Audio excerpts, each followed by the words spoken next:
नमस्कार। एनटीपीसी की इस सीरीज में आज हम हाजिर हैं 8 मार्च 2021 शिफ्ट 1 से प्रश्नों को लेकर। तो चलिए शुरू करते हैं।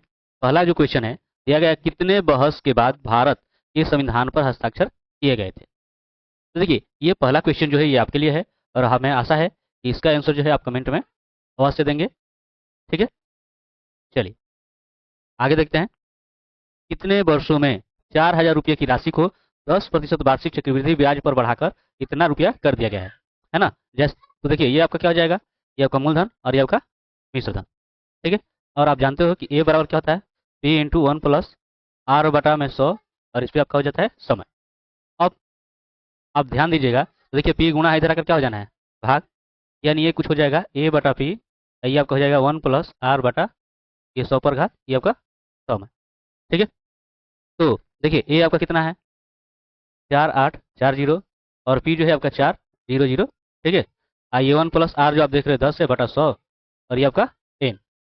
ठीक है, अब देखिए 0 0, तो 10 से कितना हो जाएगा, 11/10। ठीक है, इस प्रकार आपका n हो गया। और ये देखेंगे आप 0 0, अभी आप अगर ध्यान देंगे तो जानते हो कि ये 484 जो है 22 का वर्ग होता है। ठीक है, और 400 जो है 20 का, तो इनका ये स्क्वायर हो जाना है। ठीक है, और यहाँ से देखिए ये ध्यान अगर देंगे तो ये आपका 11 हो जाना है और ये आपका हो जाना है 10, यानी 11/10, जिससे आप तुलना कर सकते हो तो n बराबर कितना हो जाएगा, 2। ठीक है, यहाँ पर आंसर क्या आ जाएगा, 2। ठीक, चलिए आगे देखते हैं। यहाँ पर जो है आपको माध्यिका ज्ञात करनी है इसका। तो माध्यिका के लिए आपको क्या पहले करना होगा, तो पहले इसको आरोही या अवरोही क्रम में रखना होता है। तो इसको रखिए, देखिए सबसे छोटा कौन है। ठीक है, तो सबसे छोटा इसमें आपका 7 है, 7 हो गया। फिर आपका 8 है, 8 हो गया। ठीक है, 7 8 हो गया। फिर आपका जो है 11 है, 11 रख लीजिए। 11 के बाद देखिए आपका 12 है, 12 रख लीजिए। फिर 12 के बाद 13 है। ठीक है, 13 रख लेते हैं। अब इसके बाद आपका 14, तो 14 रखिए। इसी तरह जो आपका 15 है और फिर है 20। ठीक, अब देखिए आप काउंट कीजिए इसको, 1 2 3 4 5 6 7 8। ठीक है, तो देखिए बीच वाला मान देखिए, इधर से 3 इधर से 3, बीच वाले जो है ये आपके 2 मान हो जा रहे हैं। ठीक है, क्योंकि ये सम है तो 2 मान हो रहे हैं, अगर विषम रहता तो 1 मान आता। ठीक, तो देखिए इसका जो है आप माध्यिका ये जो है ज्ञात करोगे तो क्या कर देना है, 12 और 13 को जोड़िए और 2 से कर दीजिए भाग, तो ये आपका हो जाना है 25/2, अर्थात 12.5। ठीक है, यानी कि आंसर हो जाएगा तीसरा। आगे बढ़ते हैं। मानव शरीर की सबसे छोटी हड्डी कौन सी है। ठीक है, तो कान की हड्डी होती है जिसका नाम है स्टेपिज। अब बात ये आती है कि ये भी तो कान की हड्डी दिया गया है। ठीक है, तो देखिए ये फंसाने के लिए दिया गया है, इस बात को आप ध्यान में रखिएगा। कान की 3 हड्डियां होती है। ठीक है, एक आपका ये माइलियस हो जाता है, दूसरा स्टेपिज हो जाती है और तीसरा हो जाता है इनकस। ठीक है, तीसरा हो जाता है इनकस, और सबसे छोटी कौन होती है, स्टेपिज। ठीक ना, तो इस बात को ध्यान में रखिएगा। दिए गए पैटर्न को ध्यानपूर्वक अध्ययन करें और उस संख्या का चयन करें जो उसमें प्रश्नवाचक चिन्ह को प्रतिस्थापित कर सके। देखिए कैसे होगा ये, 272 ये 566 है, कितने का अंतर हो रहा है, 6 में 2 घटा 4। ठीक है, ये 6 में 7 नहीं घटेगा, यानी आपका ये 16 में 7 घटा दोगे कितना आ जाएगा, 9, और ये 4 में 2 घटेगा 2, यानी कि 294 इसमें जोड़ेंगे तो इतना होगा। अब इसमें से इसको घटा कर देखिए। ठीक है, तो देखिए 12 में 6 घटा 6, ये आपका 4 है ना, और ये 6, तो 14 में ले ये 6 घटा दीजिए 8, और ये हो जाएगा 7, 7 में 5 घटेगा 2, यानी यहाँ पर आपका 286 हो रहा है। उसी तरह इससे अगर इस तक जाओगे, यहाँ पर मैं लिख दे रहा हूँ 1146 को। ठीक है, तो अब यहाँ से देखिए 6 में ले ये 2 घटाओगे 4।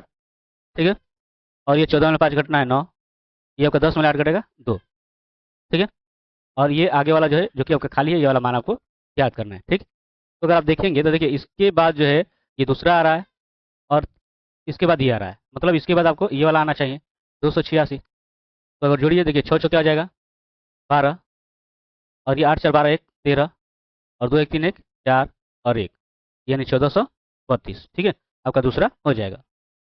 आगे देखिए यहाँ पर दिया गया है इसका और इसका एलसीएम ज्ञात करना है। तो देखिए पहले जो है इनका गुणनखंड कर लीजिए। तो देखिए ये जो है आपका ए क्यू प्लस बी क्यू, ये सूत्र हो जाता है जिसका मान हो जाता है a plus b into a square minus a b plus b square. ठीक है, ये मान हो जाता है। अब जब ये इसका मान हो गया, अब देखिए इसका देखेंगे।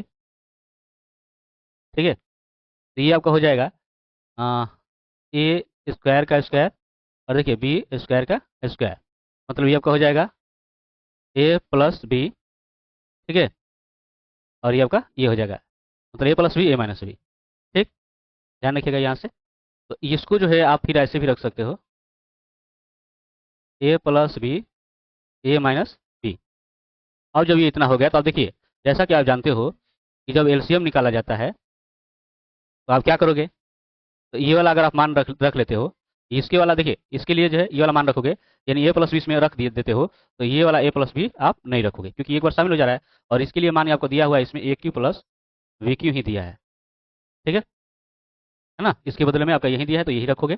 अब देखिए, ये आप इसको भी रख सकते हो, कोई हर्ज नहीं है। और यहाँ देखिए ए प्लस बी शामिल है, तो एक बार चूंकि इसमें शामिल हो गया तो इसको नहीं रखोगे, तो आपका हो जाएगा ए स्क्वायर प्लस बी स्क्वायर, और ये ए माइनस बी। ठीक है, यानी आपका आंसर हो जा रहा है चौथा।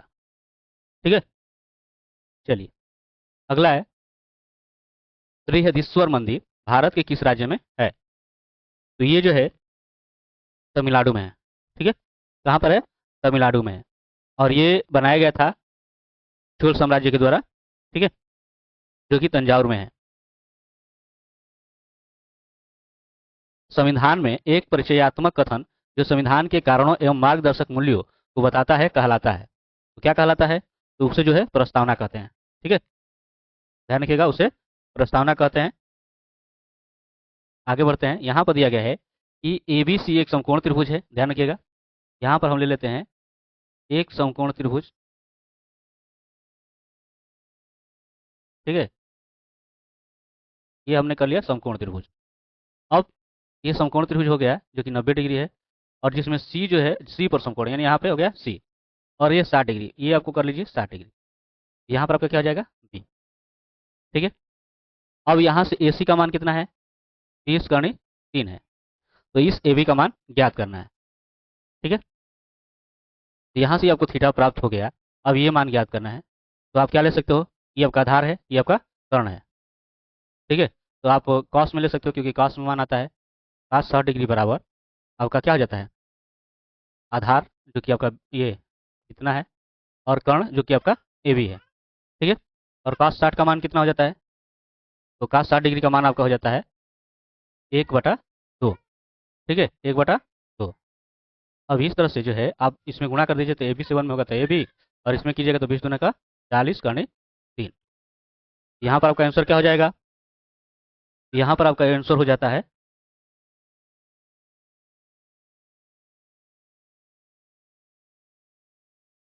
ये पहला। ठीक है, ध्यान रखिएगा, यहाँ पर आंसर आपका पहला हो जाना है। चलिए आगे बढ़ते हैं। वह छोटी से छोटी संख्या ज्ञात कीजिए जिसे 5, 6, 8, 9 और 12 से विभाजित करने पर प्रत्येक स्थिति में 4 शेष बचता है। तो देखिए, इस तरह का सवाल मिले तो आप जो है इनका निकाल दीजिए एलसीएम। ठीक है, तो देखिए किससे कटेगा? ये 2 3 6, 2 चौके 8, 9, 2 छक्का 12। ठीक है, 2 से 2 दूनी 4, 9, 2 3 100। ठीक है, 3 से आप कर सकते हो, 3 कम 3, 3 3 9, 3 कम 3। अब कटने वाला नहीं है, तो देखिए यहाँ से गुणा कीजिए, 2 दूनी का 4, 4 3 12, 12 5 60। ठीक है, तो जीरो हो गया आपका 6, तो 6 दूनी 12, 12 36, यानी 360 हो गया।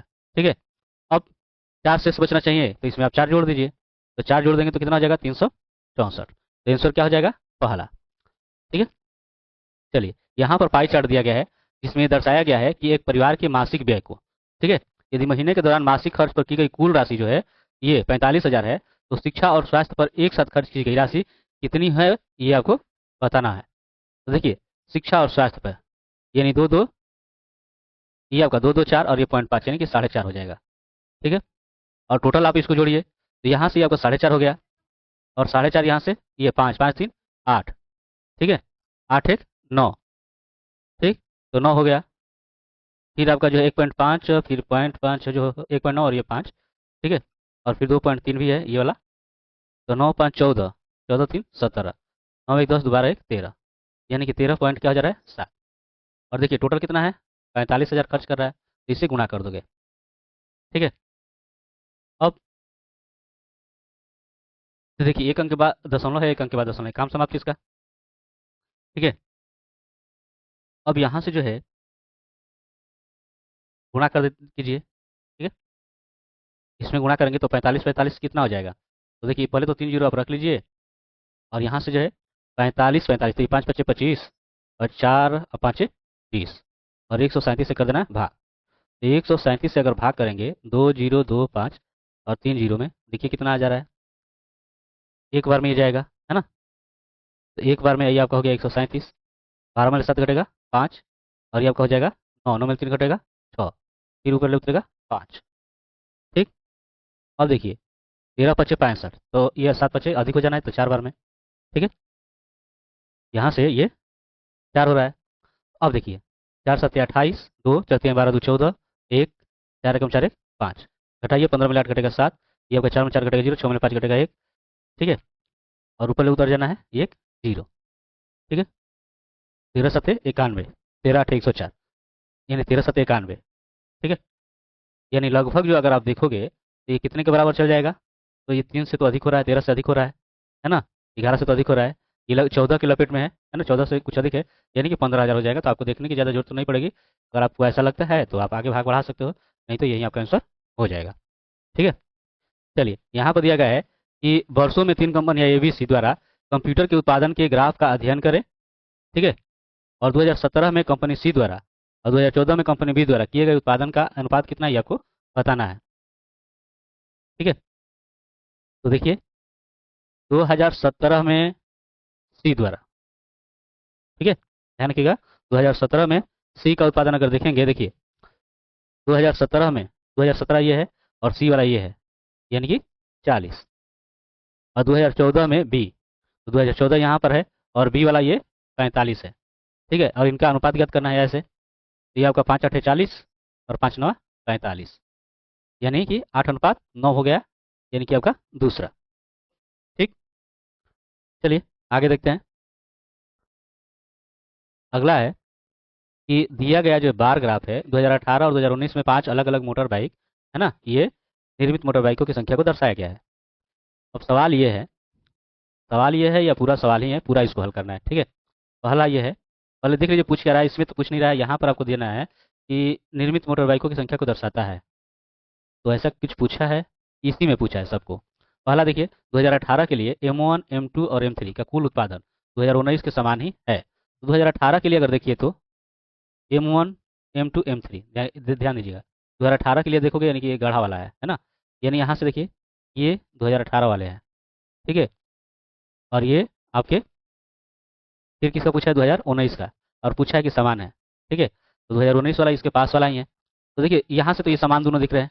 ठीक है, अब इसमें देखिए क्या ये समान है? अगर आप देखोगे ये 2 अधिक है। ठीक है, यहाँ पर लेकिन 2 कम है, मतलब ये अगर इसको 2 दे दिया तो ये 58 हो जाएगा, और ये दे दिया तो ये भी 58 हो जाएगा। तो ये 58 58 बराबर है, ये भी बराबर है, मतलब कि पहला जो कथन है ये आपका सही है। ठीक है, समान है।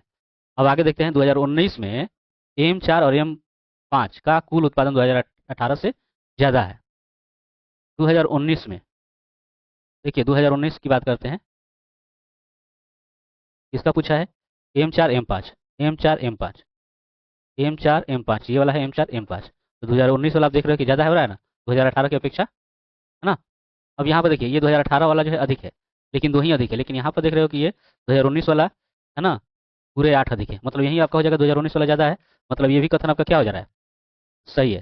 ठीक है, अब आगे देखिए 2018 के लिए M3 का कुल उत्पादन 2018 के समान ही है। M3, ठीक है, तो M3 का कुल उत्पादन देखिए, अब देख सकते हो दोनों ही समान है, यानी ये भी कथन सही है। तो यहाँ पर तीनों कथन जो है आपको सही मिल जा रहा है। ठीक है, तो बचा कौन? ये वाला। तो क्या ये समान ही होगा? सीधी सी बात है, 3 अगर समान है, सही है, तो ये आपका नहीं होना है, यही आपका आंसर हो जाएगा, क्योंकि ये गलत ही हो जाएगा। ठीक है, यही आपका उससे अलग होगा। अगर आपको देखना है तो आप इसको हल कर सकते हो, अगर कोई ऑप्शन दिया रहे आगे वाला कि इनमें से कोई नहीं है ऐसे कुछ, तो आप देख सकते हो। ठीक है, चलिए आगे है, यहाँ पर दिया गया है कि दिए गए बार ग्राफ 2013 से 2018 तक सॉफ्टवेयर कंपनी द्वारा किए गए लाभ को दर्शाता है। इसमें ये आपका है, दिया गया है कि 2017-18 में कंपनी द्वारा किया गया लाभ समीक्षाधीन अवधि यानी 2013-18 के औसत लाभ का लगभग कितना प्रतिशत था। तो पहले आपको क्या करना है, यहाँ पर जो है आपको औसत निकाल लेना है। ठीक है, तो ये औसत निकालोगे तो आपको क्या करना होगा, इन सबको जोड़िए, है ना, सबको जोड़ोगे। देखिए यहाँ से इसको कर दें 10 देते हैं इसको, तो 300 300 हो जाएगा, यानी कि ये 3 बचे 15, यानी कि 1500 आपका हो जाना है। फिर यहाँ से देखिए ये 80 है, ये आपका 50 यानी 130, तो टोटल जो है आपका हो जाना है 1630, ठीक ना। तो ये इसका औसत अगर निकालिएगा तो 1630, टोटल 5 है तो 5 से भाग करोगे और इसका मान आपको आ जाना है 5 और ये 5 दूनी 10, 5 छक्का 30 यानी 324। और 17-18 के लिए आपको यहाँ पर दिया गया है कि 17-18 की कंपनी द्वारा किया गया लाभ। देखिए 17-18 में जो किया गया है वो है 350 है, ठीक है। तो अब क्या पूछा है, ये जो 326 जो है ये कितना परसेंट है 350 का, है ना। तो 326 जो है कितना प्रतिशत है 350 का। तो यहाँ पे अगर करोगे 326 गुणे 100 आप 100 कर लीजिए, ठीक है, कितना परसेंट हो जाएगा, 1% मानकर चल रहे हैं हम लोग, तो कुछ ऐसे हो जाएगा। या x बराबर कीजिएगा तो 350 इस हो जाएगा ऊपर और 326 हो जाएगा नीचे, ठीक है। अब तो ये आपका हो जाएगा इतना और 326। अब इसमें भाग कर सकते हो, तो देखिए 326 से कम 326 एक बार में जाएगा भाग, है ना। तो सीधी सी बात है, एक यहाँ से शुरू हो रहा है, यही आपका आंसर हो जाएगा, आपको ज़्यादा सोचने की जरूरत नहीं है। अगला है कि उस विकल्प का चयन करें जो अन्य से अलग है। तो देखिए हुकुम, चिड़ी, ईंट, ये ताश के पत्ते हैं लेकिन सोना नहीं है, ठीक है ना, यही आपका अलग हो जाएगा। यहाँ पर है कि उस विकल्प का चयन करें जो दिए गए वर्गों को सही ढंग से दर्शाता है। गुलाब है, लिली है, पानी है, ये सभी चीज़ें अलग अलग है, मतलब ये आपका हो जाएगा चौथा, ठीक है। यहाँ पर कथन है कि सभी सांप पिज्जा है। सांप से मतलब यहाँ पर स्नैक्स है, ठीक है, स्नैक्स जो खाने को मिलता है ना, तो वही वाला, ठीक है, सभी स्नैक्स, ठीक है, सभी स्नैक्स जो है पिज्जा है। और दिया गया कुछ पिज्जा चाय है, कुछ पिज्जा चाय है और कुछ सांप भी मतलब स्नैक्स भी। तो ये देखिए कुछ ऐसे हो जाएगा। अब आते हैं यहाँ पर जो दिया गया है कि कुछ चाय सांप नहीं है लेकिन वे पिज्जा है, ठीक है। ध्यान दीजिए यहाँ पर दिया गया है कि विकल्प का चयन कीजिए जो नीचे दिए गए कथन से निष्कर्ष नहीं निकाला जा सकता है। तो देखिए यहाँ पर कुछ चाय मतलब सांप नहीं है, स्नैक्स नहीं है। देखिए कुछ जो है चाय, आप देख रहे हो ये चाय जो है तो अभी तो नहीं ना, इतना सही है ना स्नैक्स, ठीक है, लेकिन वे पिज्जा है तो है, यानी ये निकाला जा सकता है। फिर दिया कि सभी पिज्जा या तो चाय है, सभी जो पिज्जा है या तो चाय है या सांप है, तो ऐसा तो बात नहीं है ना, यानी ये दूसरा जो है निकाला नहीं जा सकता, ठीक है। तो इसमें आपका आंसर क्या हो जाना होगा, यही आपका हो जाएगा, ठीक है। आगे देखने की आपको जरूरत नहीं होगी। आगे देखिए यहाँ पर है दिए गए कथनों को ध्यान से पढ़ें और तय करें कि कौन सा निष्कर्ष तार्किक रूप से कथन का अनुसरण करता है। कथन है कि मेरे शिक्षक द्वारा पढ़ाए जाने वाले कुछ विषय प्रकाश, ध्वनि और इलेक्ट्रिसिटी हैं, ठीक है। दूसरा है कि चुंबकत्व और तरंगों का कोई भी विषय मेरे शिक्षक द्वारा नहीं पढ़ाया जाता। फिर है कि ऊष्मा प्रवैगिकी को छोड़कर मेरे शिक्षक द्वारा पढ़ाए गए सभी विषय बहुत बोधगम्य और दिलचस्प हैं। ये 3 कथन दिया गया है और निष्कर्ष है कि मेरे शिक्षक ध्वनि विषय को बहुत ही रोचक तरीके से पढ़ाते हैं। पहला निष्कर्ष की कि मेरे शिक्षक ध्वनि विषय को बहुत ही रोचक तरीके से पढ़ाते हैं, तो आप ही बताइए, ठीक है। यहाँ पर दिया है ना ध्वनि, यानी ये वाला कथन आपका क्या है, ये आपका निष्कर्ष सही है, ठीक है।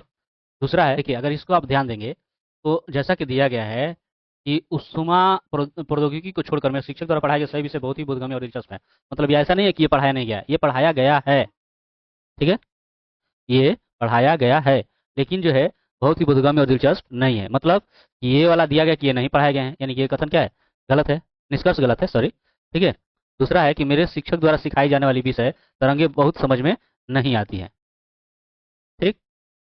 तो ये देखिए तरंगों का कोई भी विषय जो है मेरे शिक्षक द्वारा नहीं पढ़ाया गया, जब पढ़ाया ही नहीं गया है तो समझने वाली बातें नहीं आ रही है, यानी ये भी आपका कथन गलत है। यानी कि सही क्या है, सिर्फ एक, इसमें आपका आंसर हो जाएगा चौथा।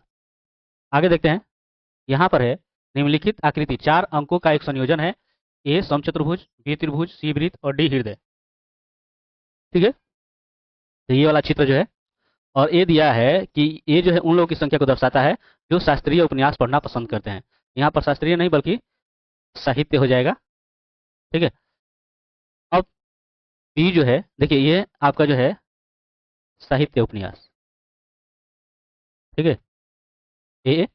और बी जो है उन लोग का प्रतिनिधित्व करता है जो काल्पनिक उपन्यास, बी जो है ये काल्पनिक उपन्यास, ठीक है। और सी और डी, देखिए सी आत्मकथा है, यानी जो वृत्त वाला है ये आत्मकथा है, ये जो है सी आत्मकथा है, ठीक है। और आपका जो है डी जो है फंतासी, ये वाला जो है फंतासी।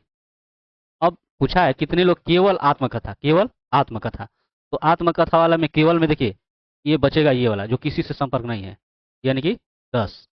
फिर केवल शास्त्रीय, तो देखिए शास्त्रीय यानी कि वही साहित्य वाला है, ठीक है, शास्त्रीय, तो ये आपके 2 है केवल, तो यहाँ पर आपका आंसर कितना हो जाएगा 12, ठीक है, यानी कि आंसर इसमें क्या हो जाएगा तीसरा।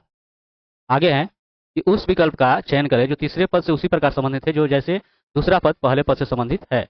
तो सर्दी का विलोम है गर्मी, तो फ्रिज है ना, यानी कि जमना का उल्टा क्या हो जाएगा पिघलना, ठीक है, ठीक। चलिए आगे देखते हैं, अगला ये पैटर्न देखिए, और प्रश्नवाचक चिन्ह पर क्या आएगा।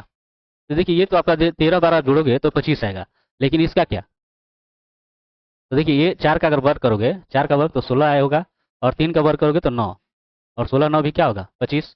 उसी तरह जो है ये जोड़िए तो ये आपका 85 होगा, ये 2 का वर्ग कीजिए तो आपका 4, और 9 का वर्ग कीजिए तो 81, ये भी 85 होगा।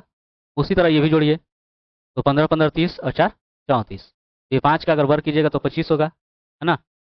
तो यहाँ से 25 में से देखिए ये 34 में से जो है 25 घटा दीजिए कितना आ जाएगा 9, तो 9 जो है एक वर्ग है तो इसका वर्गमूल यहाँ पर होना चाहिए, यानी कि 3, आंसर क्या हो जाएगा तीसरा, ठीक है। चलिए आगे देखते हैं, यहाँ पर भी पैटर्न दिया गया है और पूछा है कि इनमें से मान क्या होगा। यहाँ से देखिए पहले ये कैसे हो रहा है, देखिए ये अगर 6 और 14 अगर जुड़ें तो 20 हो जाएगा, और 20 में 2 से अगर गुणा कर दें तो ये आपका 40। उसी तरह जो है 3 और 7 अगर जोड़ दें, ठीक है, और इसका 2 से गुना करें तो 20 हो जाएगा। उसी तरह जो है 5 11 अगर जोड़ें तो आपका क्या हो जाना है 16, और 2 से गुणा करेंगे तो 32, ठीक है, यानी आंसर हो जाएगा दूसरा। आगे है कि उस विकल्प का चयन करें जो रिक्त स्थानों को भरेगा और दी गई श्रृंखला को पूरा करेगा। तो देखिए 4 2 6, 6 4 10, 6 6 16, 16 8 24, तो अगर आप ध्यान देंगे तो 2 4 6 8 है ना, ये एक तरह से जो है 2 का पहाड़ा है, तो आगे यहाँ पर क्या आ जाएगा 10, यानी कि 24 में 10 जोड़ेंगे तो कितना हो जाएगा 34। उसी तरह इसमें आपको क्या जोड़ना होगा 12, तो देखिए 2 4 6 और 3 1 4, यानी सही बैठ रहा है। यहाँ से भी मिला लीजिए, ये आपका 14, 4 14, 4 1 5 1 6, मतलब यहाँ पर जो है आपका क्या आएगा 34, आंसर क्या हो जाएगा चौथा। चलिए अगला पैटर्न देखते हैं, इस पैटर्न में आपको क्या भरना है ये देखिए, तो इसको पहले जोड़ कर देखते हैं। देखिए 25 और 15 जोड़ेंगे तो ये 30 10 40 हो जाएगा, और इसको जोड़ेंगे तो देखिए 40 और ये 20 और ये 18, तो आपका हो जाएगा 78, यानी ये बीच वाला मान हो जाएगा, ठीक है। उसी तरह देखिए ये 12 3 15, ठीक है, 15 और 8 23, और 23 17 अगर जोड़ेंगे तो 7 3 10 2 1 3 1 4, यानी बीच वाला मान ये आपका हो जा रहा है, यानी जोड़ने पर हो रहा है ना। तो जोड़िए उसी तरह से, देखिए 11 3, तो 11 और 3 14 है ना, 14 10 24, और 24 6 30, 30 10 40, और 40 10 50, यानी यहाँ पर मान कितना हो जाएगा 50, यानी आंसर क्या हो जाएगा तो पहला, ठीक है। चलिए यहाँ पर जो अगला है ये कथन दिया गया है कि ऐसी संभावना है कि आज छात्रों द्वारा खाया गया रात का खाना टाइफाइड पैदा करने वाले बैक्टीरिया से दूषित हो गया हो, ठीक है। तो इस पे कार्रवाई हम क्या कर सकते हैं, तो पहली कार्रवाई दिया गया कि छात्रों के लिए कुछ चिकित्सा सहायता तुरंत मांगी जानी चाहिए, तो बात सही है, ठीक है। दूसरा है कि छात्रों को परीक्षा के लिए अच्छी तैयारी करने के लिए कहा जाना चाहिए, तो ये सही नहीं है। और रात का बचा हुआ खाना जो है अगर है तो उसे फेंक देना चाहिए, तो ये दोनों सही है, ठीक है।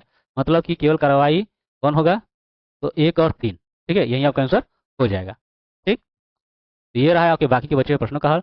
मिलते हैं नेक्स्ट वीडियो में नए प्रश्नों के साथ, तब तक के लिए धन्यवाद।